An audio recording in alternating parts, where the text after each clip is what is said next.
Respon pemerintah apa Pak ketika Bapak bilang mengoptimalkan swasta ketimbang terus menuntut siswa sampai sebanyak 50 ini? Iya. Akhirnya kualitasnya uh, terganggu begitulah ya. Iya. Ya. Apa respon? Jadi gini, saya kan Apa tuh RSSG? Rumah Rintisan. Jadi ketika siswanya tidak bisa masuk negeri, itu bisa masuk di swasta dengan beasiswa yang dibayarkan sama Pemprov. Ya. Mungkin enggak?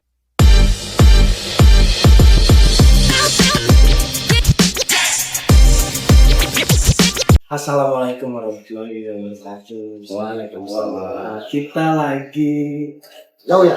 lumayan kan perbatasan ke daerah Cibinong ke tempatnya Karadenan. Kita lagi main ke yayasan Almadiyah.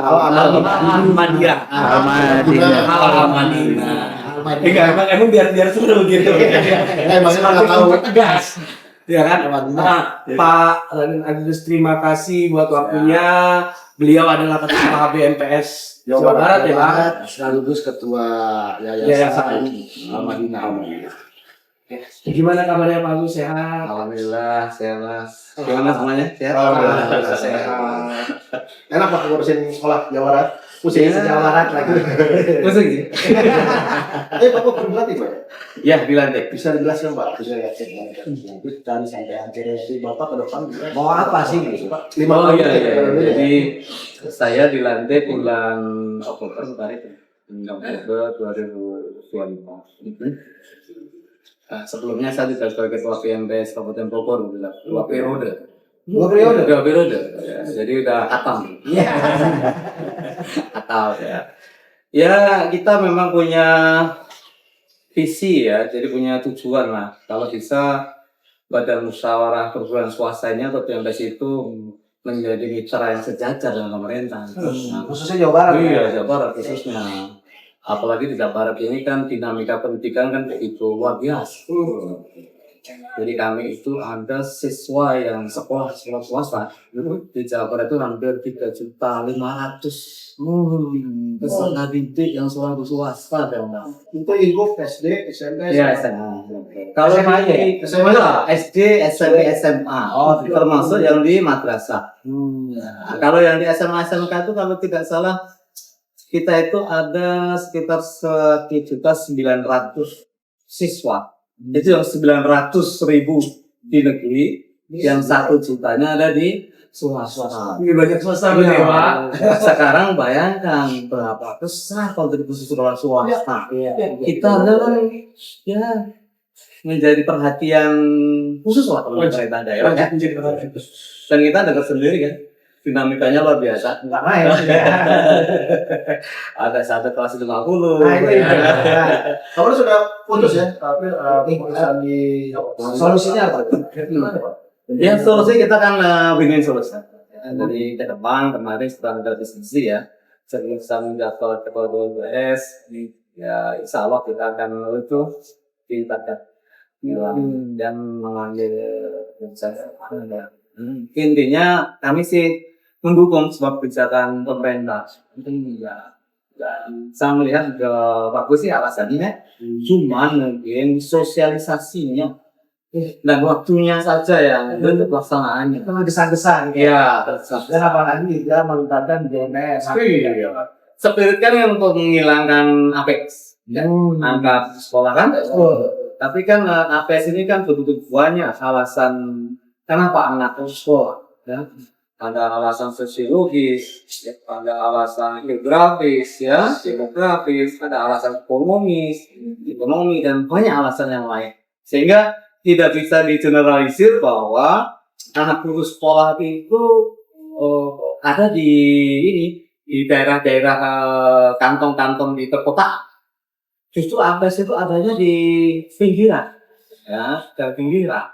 Sehingga harusnya pemerintah itu pada saat membuat kebijakan terus ada survei lapangan gitu. Nah, bukan saat ini kan kalau kita lihat justru yang malu siswa itu kan di sekolah kota. Sedangkan yang namanya APS itu sebenarnya banyak alasan, termasuk tadi alasan demokrasi. Demokrasi Jawa Barat ini daerahnya kan daerah pegunungan ya. Dari jangkauannya itu agak susah, sehingga anak-anak juga kebanyakan apa itu tidak mau sekolah karena jarak. Yang kedua alasan ekonomi itu, Pak. Ya. Banyak anak-anak kita tuh anak-anak miskin, yang kadang-kadang mereka membantu orang tua, ya. Jadi mereka kenapa tidak mau sekolah? Karena mereka bekerja untuk membantu orang tua. Terus ada lagi alasan-alasan yang lain lah, ya, yang memang kalau kita tracking sama sosiologis juga sama. Sosiologis anak-anak kita itu di sini ya, kebanyakan kita di daerah yang pesantren ya. Ya, pesantren ya. Sehingga anak-anak juga lebih suka sebagian itu yang di pesantren. Kalau pesantrennya tersebut ada, mohon maaf ya, seperti salafi ya. Salafi kan ada pendidikan itu umumnya ya. Ya mungkin kalau itu terlayani. Tapi kalau yang kita kan mereka juga hanya di pesantren. Nah ini harusnya disyukur. Nah, ini jadi dasar pengambilan kebijakan. Ya. Sehingga tidak hanya di daerah-daerah itu dan sekolah swasta banyak. Kenapa harus di negeri? Maksakan ya, maksakan di negeri. Harusnya kan bisa memberdayakan sekolah swasta. Ya. Image gimana? Image dan itu saya gitu tuh. Ini lebih baik daripada kayak gitu. Oh ya, itu dulu. Dulu gini. Bisa dicek di data, sekolah terbaik itu ada di swasta.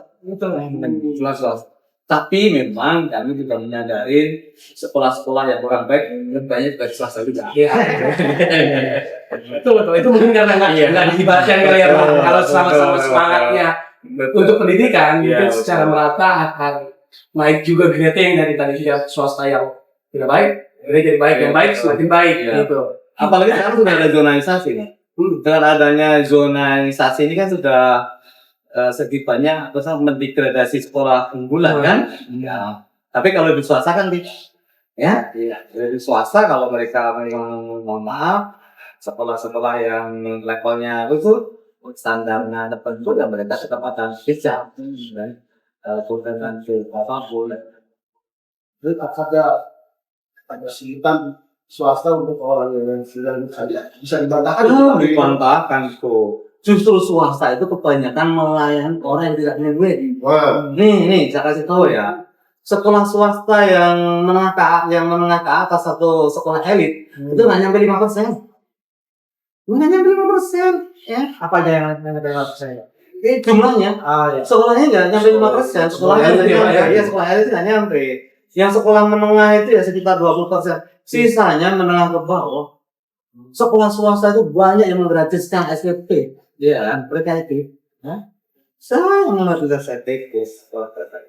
Jadi yang menggratiskan SPP itu tidak hanya santri, sekolah banyak yang berarti gratis daerah sekolah gaji juga ya justru itu kita bareng. Mereka gimana gaji guru ya, makanya di pendidikan itu ada 4 kriteria nih kalau dari saya. Pertama level itu tidak. Setelah pendidikan itu kita yang memang mendirikan sekolah ini karena panggilan jiwa.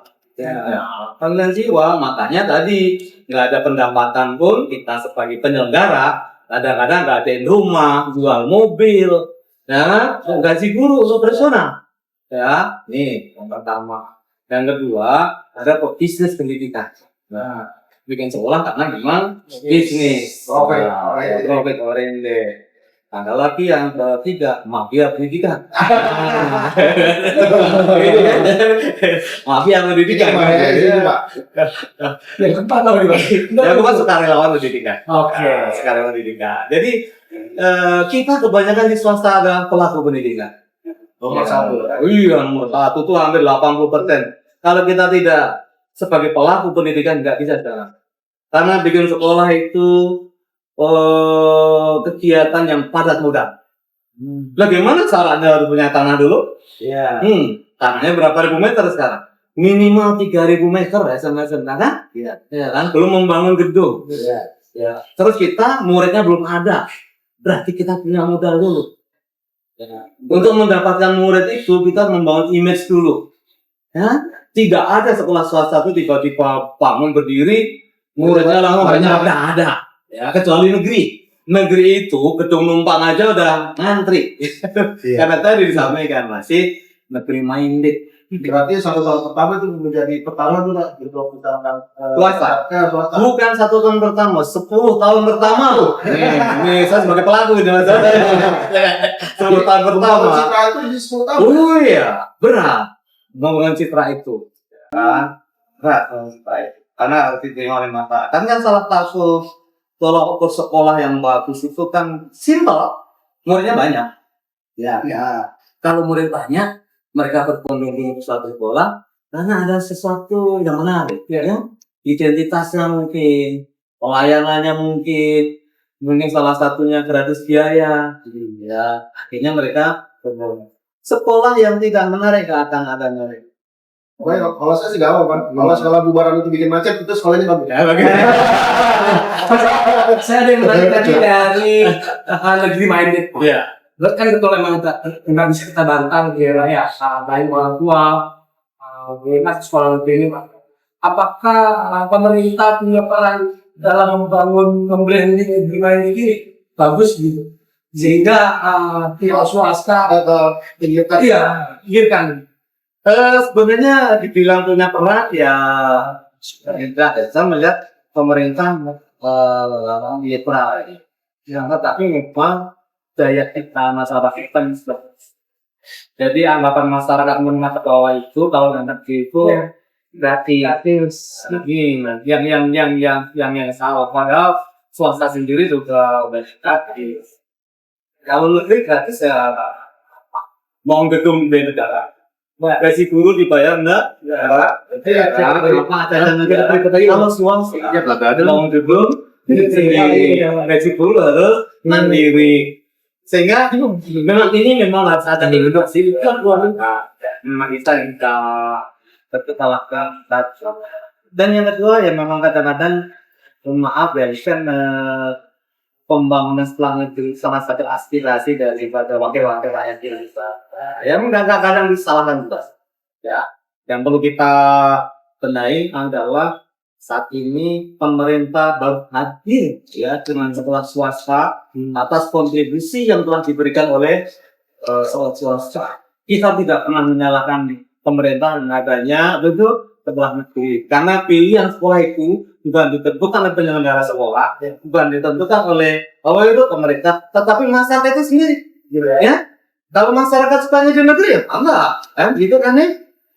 Masyarakat kita di swasta enggak, tetapi karena saat ini fasilitas pendidikan di swasta itu banyak, harapan kami daripada membangun negeri optimalkan yang swasta ini gitu, itu aja. Iya, itu sudah ada. Mereka nggak perlu membangun gedung, ya, nggak perlu membuatkan tanah, ya kan? Cukup yang sudah ada saja dioptimalkan dari kita. Itu loh. Pak, balik lagi ke yang ngomong siswa. Akhirnya ujung-ujungnya saja. 50 ya, jadi gini, 50 siswa itu kan sebenarnya oleh pemerintah dalam permen yang nanti kan memang diperlukan, tapi dengan catatan untuk daerah-daerah tertentu. Ini mungkin yang salah aplikasi asli. Mungkin kalau di Jawa Barat bisa ada tertentu yang ujung-ujungnya ya. Jangan sampai yang di daerah perkotaan ya. Aktivitasnya di di Depok itu kan kita ke perkotaan padat, sekolah swasta banyak, ya. Bahkan kemarin ada satu sekolah yang terima 4 siswa, bayangkan, kan ada yang kurang 5 siswa. Kenapa tidak diberdayakan mereka? Itu loh, ya. Jadi sebenarnya di dalam undang-undang jelas kalau SN kami itu maksimal 4. Ya. Pemerintah daerah kadang memiliki kebijakan ya 40, ya masih bisa diterima. Tapi kalau 50 itu secara kualitas ya, pembelajaran nggak bisa diterima. Karena apa? Nggak bakalan bisa maksimal. Ya. Karena kalau kita ingin membangun bangsa ini, yang paling penting adalah kualitas teknik. Ya. Bukan sebatas formalitas pendidikan. Ya. Banyak-banyak. Ya. Jadi gimana kualitasnya? Gimana kita mau bersaing sama negara lain, ya. Negara lain itu kualitasnya udah apa itu? Sampai ke bulan, sampai ke Mars ya. Ini masih ngurusin siswanya. Amerika itu udah hari ke bulan, keempat kita masih ngurusin tuyul, gegerembut. Gitu ya, mistik kita. Mungkin Pak, yang masih sampai 2. Iya, Tetap gerah. itu gerah ya. Yang ulang aja kalau dia ngelepek-lepek. Nggak fokus. Nggak fokus. 50 nggak bakal bisa. Nggak. Respon pemerintah apa Pak ketika Bapak bilang mengoptimalkan swasta timbang terus menumpuk siswa sampai sebanyak 50 ini? Iya. Kira-kira kualitasnya terganggu begitu lah ya. Iya. Iya. Apa respon? Jadi gini, saya kan baru dilantik Oktober kemarin, Mas. Jadi saya memang sudah mengajukan surat untuk audiensi. Audiensi nanti Ke Panggung ya? gitu. Gimana? Bapak langsung. Iya, dengan Komisi 5, dengan Kepala Dinas Pendidikan Jawa Barat dan dengan Pak Gubernur. Sudah kami layangkan suratnya. Kemarin sudah ada respon dari Komisi 5, waktu akan diterima ya dari Pak Kadis sama Pak Gubernur. Kita masih tunggu. Ya kita akan coba mencari solusi. Intinya semua kebijakan yang diluncurkan pemerintah itu kalau kita melihat alasan mendasarnya bisa kita terima ya, tetapi pelaksanaannya harus selalu berkoordinasi dengan kami ya. Jadi kami di swasta juga tolong harus dilibatkan, itu perlu. Ya, kalau mau Sosialisasinya kan harus alasannya APS. Iya, APS itu kita untuk menghilangkan APS. Tetapi kan tidak di sekolah negeri. Tidak menerima 50. Wong banyak kalau sekolah swasta itu satu kelas hanya 20, hanya 25, ya. Masih bisa dioptimalkan menjadi 40, menjadi 35, sehingga 50 itu nggak perlu. Ya, cukup optimalkan sekolah swasta yang tadi hanya terima 5 siswa. Ya, ada 4 siswa. Ya. Gimana mereka? Ini Pak, banyak hal dampaknya. Ini pertama, kualitas pendidikan akan merosot. Kualitas pendidikan, karena nggak bakalan bisa ya kita sebagai pelaku pendidikan ya, kecuali kalau orang bukan pelaku pendidikan ya, semua mungkin bisa. Kalau kami sebagai praktisi dan pelaku pendidikan nggak bisa mengajar satu orang 50 siswa, nggak bisa, ya, berat ya. Jadi tidak akan optimal. Yang kedua, dari sisi ekonomi pun akan mempengaruhi masyarakat.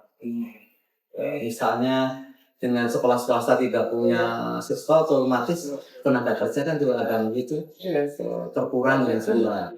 Guru-guru yang harusnya punya hak sertifikasi karena nggak ada siswa, akhirnya tidak punya hak sertifikasi. Ya, jadi dampaknya itu akhirnya parah atau mana? Bisa gulung tikar sekolah. Nggak bisa. Banyak sekolah yang belum ada. Banyak. Di Jawa Barat ada Pak? Ada. Berapa? Ya, datanya kita masih coba untuk petakan data ini. Jadi saat ini sekolah swasta dijual mah banyak. Dijual, dialihkan. Banyak. Tapi kalau misalnya kondisi seperti ini terus berulang Mas di tahun ini misalnya ada kemungkinan di merger dari sekolah swasta gitu. Ya, itulah kebijakan pemerintah. Kami siap untuk berdiskusi. Ya, seperti sekolah negeri kan banyak juga yang di merger. Kan ya. Sekolah negeri ada di merger ya. Sekolah swasta ya kita kita tidak usah berbicara merger, tapi mencari solusi yang lebih dahulu. Karena pasarnya itu banyak banget sebenarnya.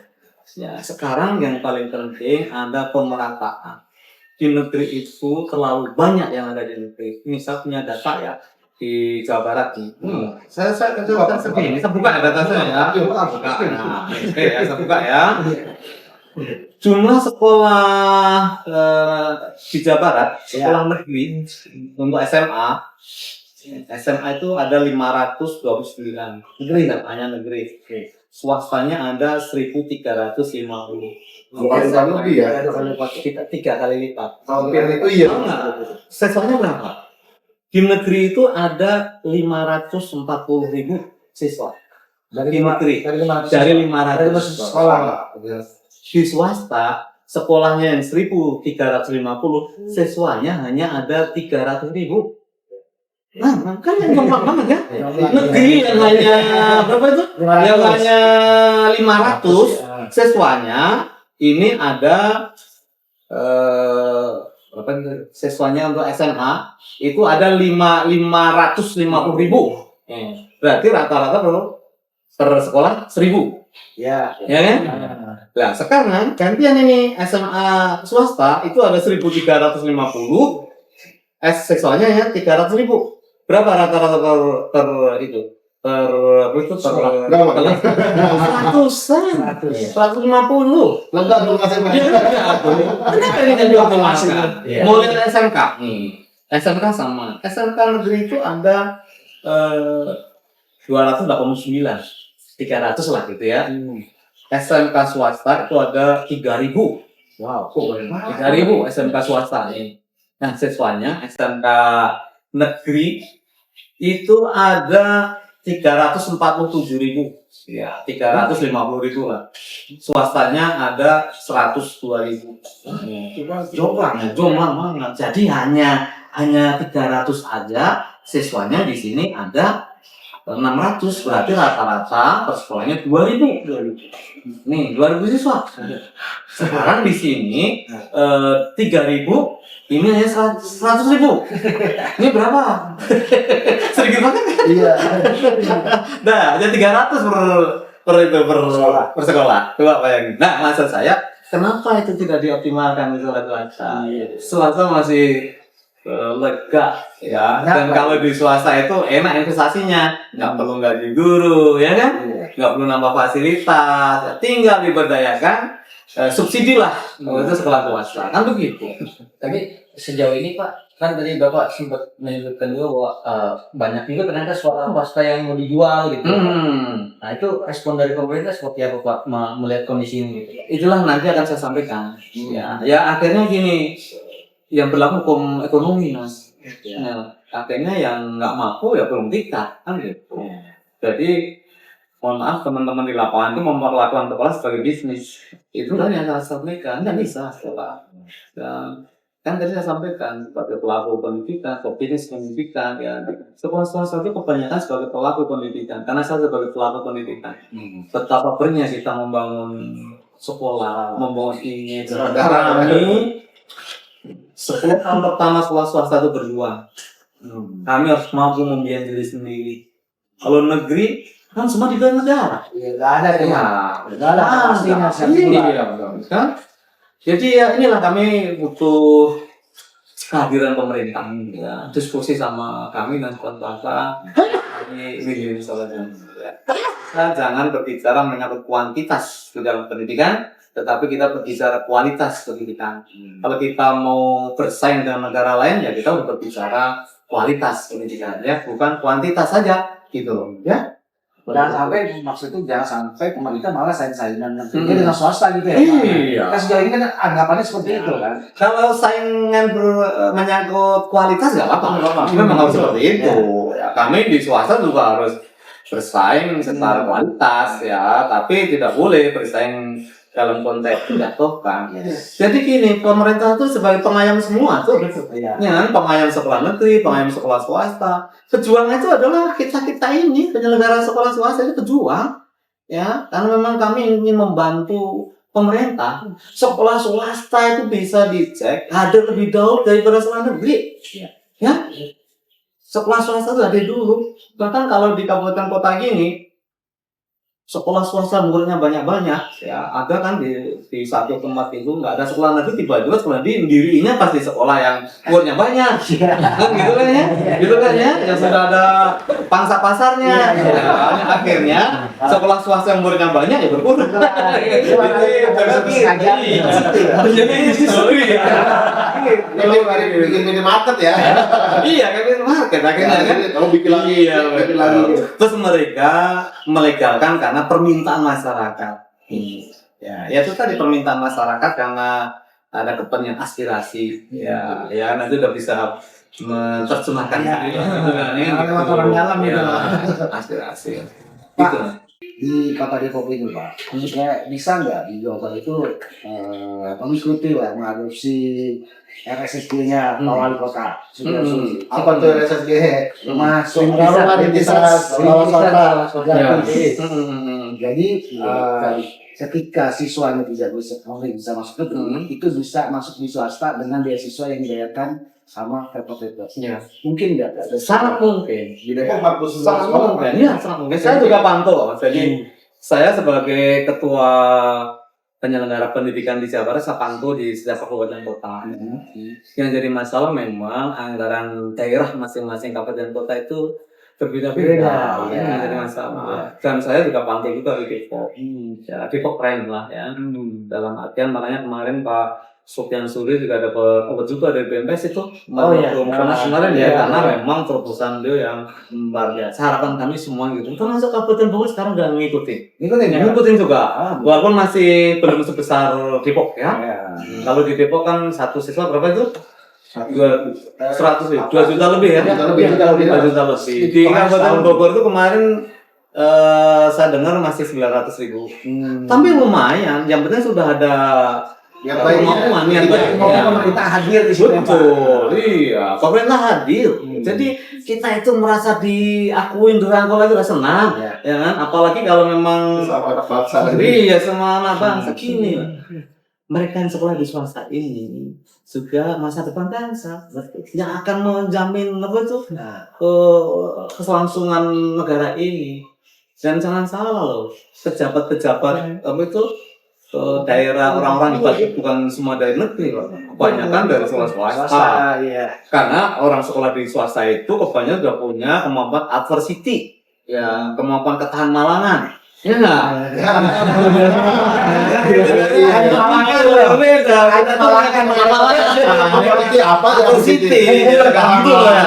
Jadi orang-orang yang hebat itu orang yang punya kemampuan adversity, ya, punya kemampuan ketahan malangan. Jadi swasta itu kebanyakan ya itu tadi Pak, sekolah jauh, ya sekolah serba terbatas, ya bahkan mohon maaf bicara MBG juga mengutamakan yang negeri dulu, ya kan? Yang swasta menengah ke bawah, ya jadi tapi kan nomor berapa kan gitu kan gitu. Kita selalu dianakkan nomor sekian, tapi biasanya orang-orang yang selalu di nomor sekian kan tuh malah yang muncul. Pak, saya tadi menarik tadi di highlight ada beberapa sekolah yang akhirnya collab. Iya. Apakah harusnya dalam perjalanannya dari pelaku pendidikan sepertinya mau tidak mau juga akhirnya jadi profit oriented supaya tetap survive sekolah itu Pak? Enggak. Jadi gini Mas. Di sekolah swasta pelaku pendidikan tadi Pak untuk membiayai operasional biasanya dari penyelenggara, dari ketua yayasannya. Kan kita juga ada keterbatasan kemampuan ya para penyelenggara ini ya. Berapapun kalau tiap tahun digerus terus untuk membiayai kan juga berat. Harapan para penyelenggara ini pada saat mendirikan sekolah kan ada imbal balik lah gitu ya. Ada juga sih beberapa sekolah, tapi nggak banyak ya, yang memang survive karena dibiayai oleh CSR ya misalnya. Kan ada kan CSR dari perusahaan, bahkan mungkin ownernya karena dia juga punya perusahaan, tapi kan tidak seperti itu. Tadi saya sebutkan sekian ribu banyaknya sekolah, paling yang itu punya kemampuan seperti itu berapa persen? Sedikit banget. Apa sekolah itu harus punya bisnis lain Pak? Bisnis lain. Ya harusnya seperti itu ya. Inovasi seperti itu ya. Jadi Usaha lain. ya. Jadi kan spirit para penyelenggara pendidikan itu kan memang spirit berjuang kali ini kan gitu. Jadi mereka nggak mikirin modal selanjutnya. Untuk survive gitu loh, ya kebanyakan gitu ya. Ya memang yang bagus gitu. Punya apa tuh titik-titik yang lain sehingga pada sekolah ini merangkak ada sumber yang bisa mengikuti, tetapi Tidak menjadi utama. nggak jadi utama juga nggak jadi utama juga Pak. Kan mau audiensi sama Pemprov Jawa Barat. Akankah programnya Kota Depok soal RSSG ini akan nanti dibawa ke sana Pak untuk sebagai Ya modul presentasi. Modul presentasi ya. Jadi gini, di Jabar itu kan saat ini ada 2 yang menjadi isu besar di Jabar. Pertama menyangkut di PMU, yang baru PMU, terus yang kedua menyangkut PPDB biasa, PPDB kan 50 tahunan kan gitu. BPNU itu di Pemprov Jabar mulai tahun ini dihilangkan, ya. Digantikan dengan apa itu? Beasiswa untuk anak miskin. Sebenarnya sama dengan yang konsep Pipo ini sebenarnya loh ya. Kalau kita lihat karena beasiswa itu langsung tapi diserahkan kepada siswa. Kalau dulu BPNU kan diserahkan kepada apa itu? Kepada sekolah. Ya. Ini ada plus dan ada minusnya ya. Tapi secara general ya seharusnya ini tidak harus seperti itu. BPNU harus tetap ada karena itu hak semua siswa. Ya. Jadi tidak hanya apa itu seperti hanya pos nasional kan sama kan? Hak semua siswa kan tidak membedakan siswa miskin, siswa kaya, tidak ada kan itu. Sehingga yang mereka merasa mampu pun, yang merasa miskin pun merasa dilayani oleh pemerintah. Tapi kalau alasan efisiensi masuk Pak? Ya selalu masuk ke alasan efisiensi ya. Kan beralasannya selama ini efisiensi. Ya betul. TKD juga Efisiensi. kurang. Efisiensi. Tapi semua tergantung kemauan sih. Efisiensi bisa karena BPNU itu Mas Junior, kemarin kan anggarannya hampir 600 miliar lebih ya. Sedangkan sekarang kan hanya sekitar 200 miliar kalau nggak salah ya. Miskin tahun jauh kan. Gitu kan. Ya selalu ada alasan pemerintah karena pemerintah juga punya strategi untuk survival. Ya, semua lini kan harus berjalan juga ya. Tetapi kami sebagai komunitas pendidikan ini ya kami harus survival dari sisi pendidikan juga ya. Yang kemarin sudah convert, sudah running well, berjalan baik itu kalau bisa jangan dikurangi. Kalau perlu ditambah. Ya. Kalau perlu ditambah melihat kontribusi kita sekolah-sekolah swasta ini. Yang kalau sekolah negeri membangun sekolah negeri nih Mas, dia gaji guru, dia membangun gedung, ya. Daripada kita mensubsidi menggaji guru, membangun gedung kan bisa aja, mungkin lewat PPNU, ya, operasional siswa, ya, bisa ditambah gitu loh, ya, itu. Ya. Artinya aspirasi itu bakal tolak. Ya harus. Itu akan kita coba sampaikan. Tapi kalau untuk pendidikan mah Pak nggak boleh kompromi ya Pak ya, karena memang untuk masa depan anak bangsa, investasi bangsa. Iya, investasi. Jadi ini Mas, ini sudah kesepakatan dunia ya. Kesepakatan dunia nih. Jadi masa depan bangsa itu ditentukan 3 hal. Nih, pertama pendidikan, ya pendidikan nih, ya. Kedua ada kesehatan, yang keempat adalah kemampuan dari ekonomi. Pendidikan itu kita sekarang dengan sekian ribu sekolah ini berapa kontribusi kita dari sisi ekonomi?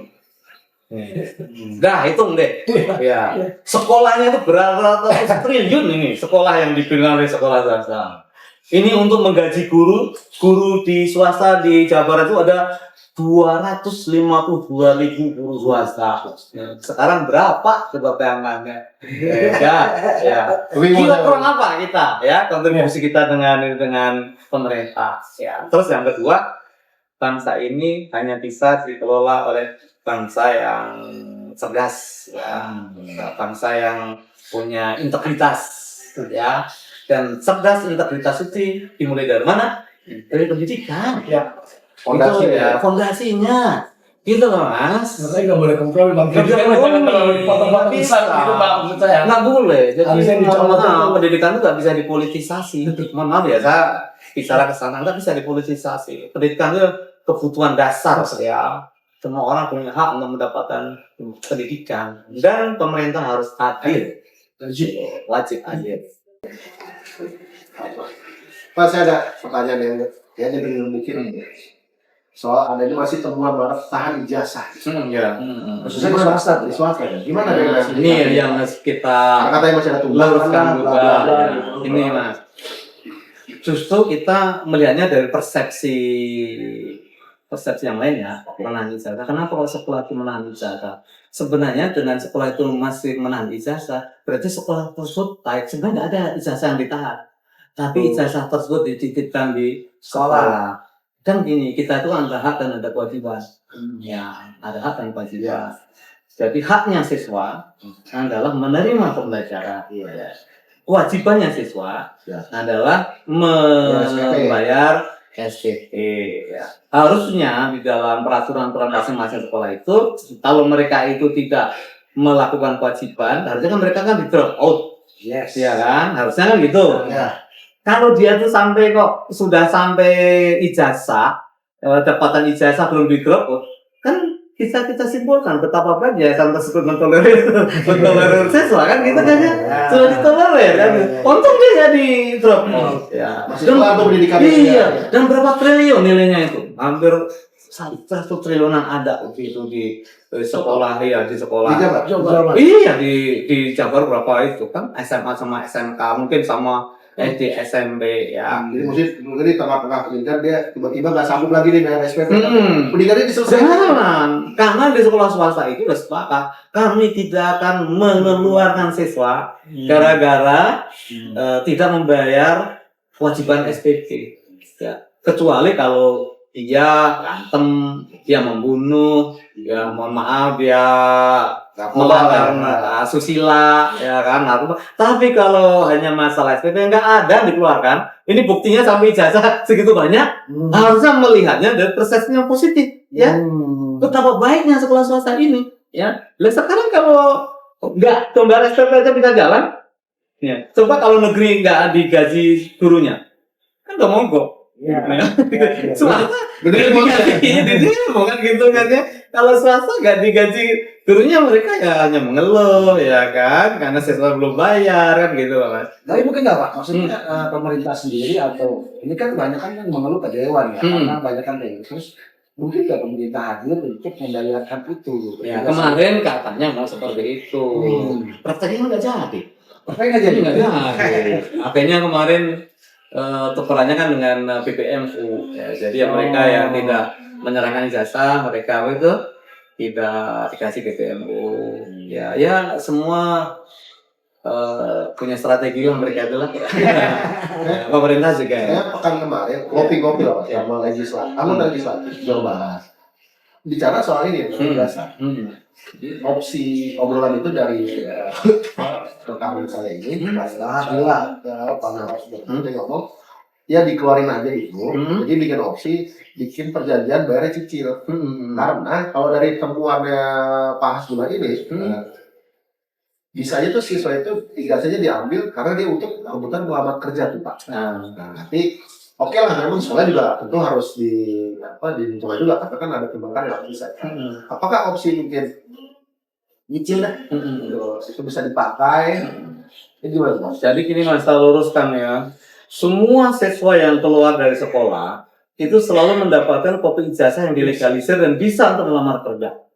Itu sah, legal ya? Legal. Coba Saya sebagai pelakunya. Ya.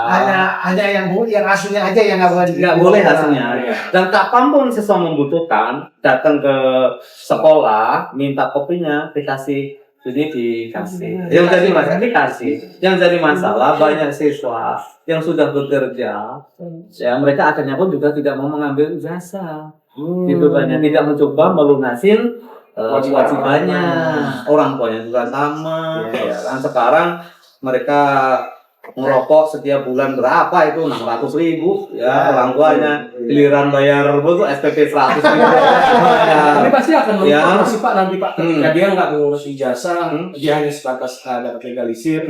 Tapi nanti dia kerja, dia berjalan dengan beriringan waktu, akhirnya ya dia akan harusnya balik lagi nanti buat ngambil ijazah untuk kebutuhan yang memang nggak bisa pakai legalisir maksudnya. Ya bisa. Selama itu memang disampaikan dengan dengan baik-baik bisa. Bahkan banyak sekolah yang akhirnya itu menggratiskan, nggak perlu diambil, nggak perlu membayar, banyak.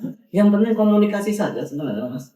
Komunikasi antara orang tua murid dengan sekolah. Yang kadang-kadang membuat yang mana? Ya rugi nih jatuhnya. Iya betul. Banyak yang sekolah itu yang akhirnya udahlah diberikan. Mau gimana? Karena banyak sekolah yang akhirnya juga ngapain untuk nahanan ijazah harus dijaga, nanti kalau terjadi kebakaran segala macam gimana? Oh hilang kan gitu kan? Banyak gitu, ya. Ini Banyak yang tidak diketahui ya Pak. Ya. Kesannya kan jelek terus nih perspektifnya. Makanya kalau mau diskusi sama kami sebagai pelakunya lah. Ya, kalau mohon maaf, kalau dengan teman-teman eksekutif dan legislatif persepsinya beda. Ya, harus dari kami. Kalau ngobrol bertiga, ya kan? legislatif, eksekutif, praktisi. Nah, bukan sebagai praktisi, laku. Sehingga ada pencerahannya itu adil, gitu loh. Yang memberikan infonya media. Iya. Gitu. Emang berpas. Kita pokoknya harus gaya terus, Pak. Ya begitu. Ada lagi ya? BMPS Pak, soal BMPS. Sebagai ketua BMPS Jawa Barat nih, apa sih Pak yang mau dilakukan gitu mungkin ke depannya terhadap sekolah-sekolah swasta yang ada di Jawa Barat gitu? Oke, jadi kita memang sudah ada roadmap kita. Yang pertama kita ingin membumikan BMPS, terutama peran BMPS.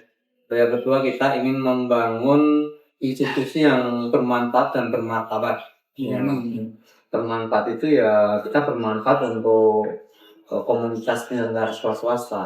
Ya, jadi kita bisa memberikan ya solusi-solusi lah ya, bisa memberikan masukan dan bermartabat ya kita menjadi mitra sejajar pemerintah. Kita tuh dianggap sama pemerintah. Ya, keberadaan kita ini memang dibutuhkan. Jadi kita itu bukan organisasi liar karena BMPS itu ada dari pusat sampai daerah dan pendiri BMPS itu organisasi besar semua. Ada Muhammadiyah, ada NU, ya kan?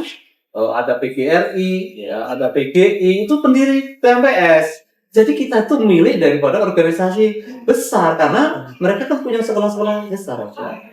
Jadi seperti itu Mas kita ke depan yang tidak kalah penting kita ingin membangun kolaborasi dengan pemerintah. Kita tidak bisa jalan sendirian. Pemerintah juga nggak bisa jalan sendirian.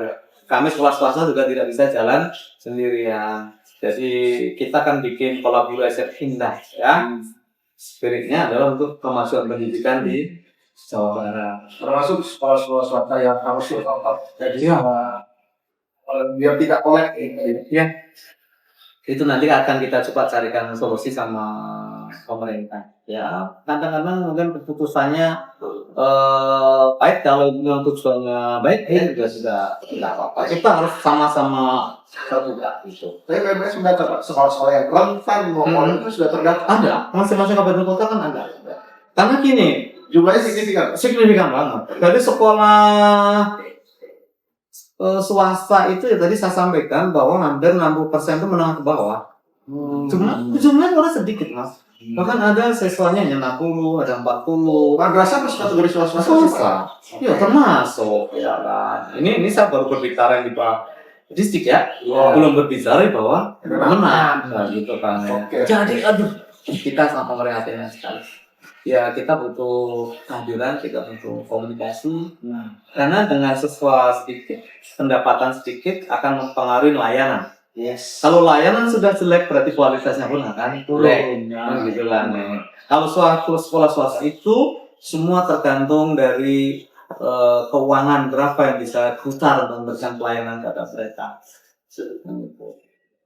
Jadi kalau kita berbicara hal-hal yang memprihatinkan di sekolah yang paling banyak ada di sekolah swasta. Tapi kalau diingat juga sekolah terbaik juga ada di swasta. Kan gitu loh. Yang dari masalah yang terbaik itu hanya 5%, ya, yang menengah itu sekitar 20%, ya, yang 70% itu yang itu walayamut hidup sekan mati nggak mau. Kan gitu ya. Tidak lesu. Kan gitu. Banyak ini. Tutup. Oke, cukup menarik pembahasan bersama Ketua BMPS Jawa Barat, Pak Agus Triyatna. Jangan lupa follow, like, comment, and share. Assalamualaikum.